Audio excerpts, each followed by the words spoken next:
You know our first guest from shows such as True Blood and movies like Arch Enemy, Zack Snyder's Justice League, and the Magic Mike franchise. He hosts Deal or No Deal Island, which airs Mondays on Jesus, on NBC. Is that what we're called? Is it now? Are they going with NBC? That's what it is? All right. I don't know if it's gonna stick. It's available the next day on Peacock. Let's take a look. There are two different locations within the maze containing cases. Low-value cases in one area, high-value cases in another. Everyone has an important decision to make in terms of which case to go after. The high-value cases are the hardest to reach, which means going for one of those puts you at greater risk of finishing last. There are no more second chances. The last guess to emerge from the maze will be eliminated immediately. Wow. Please welcome back to the show, Joe Manganiello, everybody.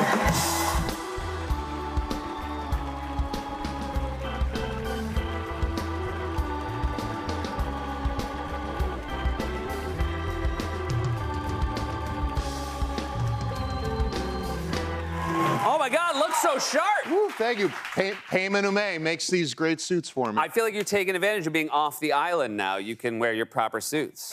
I'm not sweating through everything. I don't have to have 4 of everything. Yeah, so this is Deal or No Deal. We're all familiar with that show. Yep. Howie Mandel hosted. But now this is on an island, and it seems to have sort of the elements of a Survivor-type show to it. That's right. Yeah, actually, the entire crew from Australian Survivor came up and were our crew. But the show is also run by a man named Matt Kunitz, who created Fear Factor. Okay. And then our story team is the all-star story team that did like 20 years of Big Brother. So it's a lot of the best of game shows and reality shows all put together on one island. All put together into one, with a bit of a depraved billionaire owns this island, invites 13 guests to his island in order to find his equal. Yeah. It is a real reminder, you know, when a billionaire invites you to an island, just think twice. It's topical. It's topical right now. Very topical. But And so there are cases hidden all over the island. That's right. $200 million is hidden in briefcases all over the island. So you gotta remember where you hide them. Me, You gotta for sure. NBC, which is what they're now calling themselves.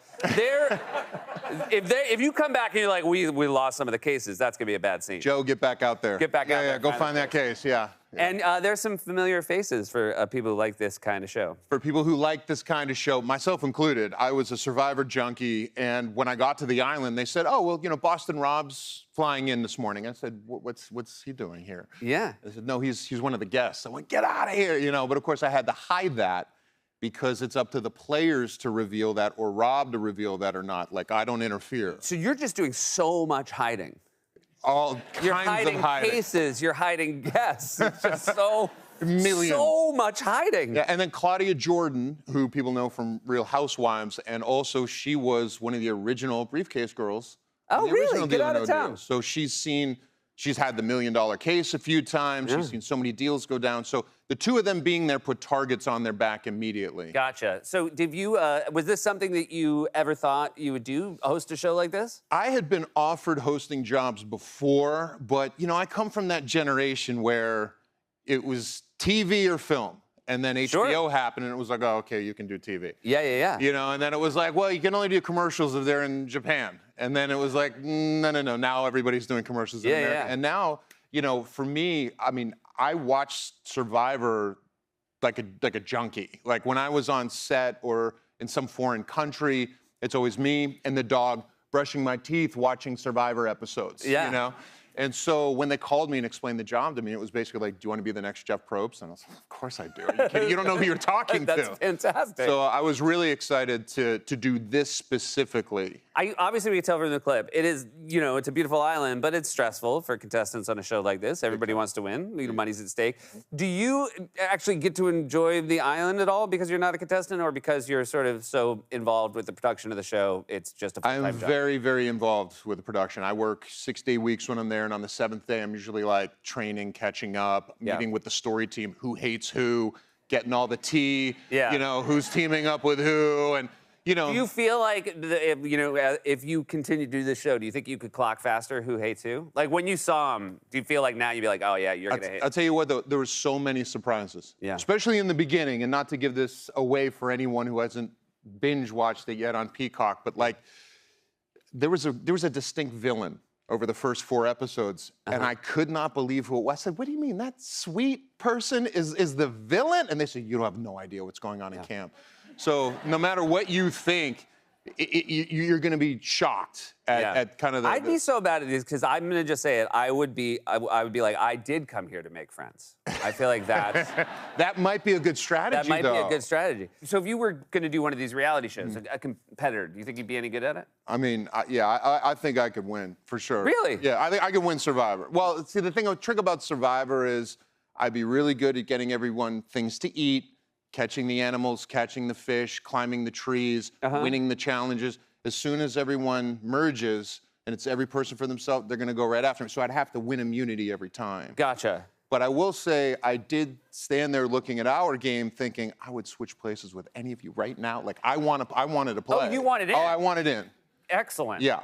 Yeah. Do you feel that way, like, when you watch sports? Because you were an athlete growing up. Do you still, you still think, like, I want in there? To a degree. I mean, it was interesting. I was at the airport recently, and this woman came over, and the waitress came over and said, you're a lot smaller than I thought.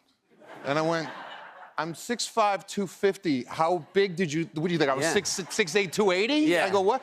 And she goes, well, I don't know. I guess the camera adds pounds. She goes, and my girlfriend said, he's bigger than most football players. And she said, well, not Travis Kelce. She goes, Travis Kelce's 6'5", 250. And it was like we got into this kind of standoff. It's so funny to go up to the biggest guy in the airport and be like, nah.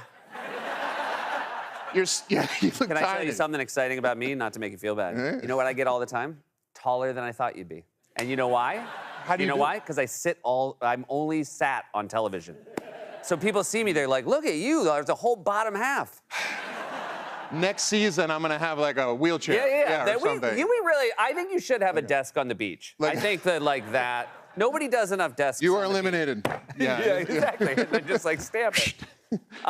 We have talked in the past. Both, we share a couple things. We share a birthday. Oh, yeah. And we both huge Pittsburgh Steelers fans. Yeah. We go together.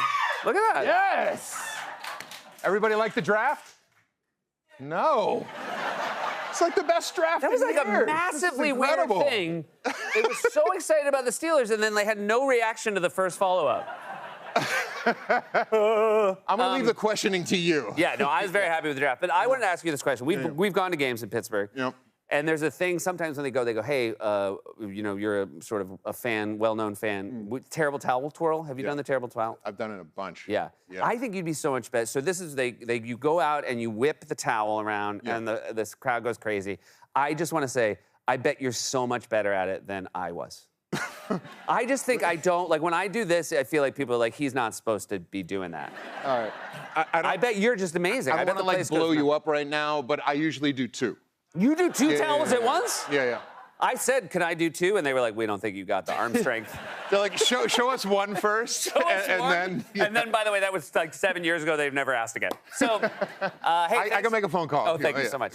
Thanks for being here, buddy. Congrats on the show. Thanks, Always a pleasure. You guys. Go Steelers. Go Steelers. Yeah. Joe Manganiello, everybody. Deal or No Deal Island. Mondays at 10 p.m. on NBC, and is available the next day on Peacock. We'll be right back.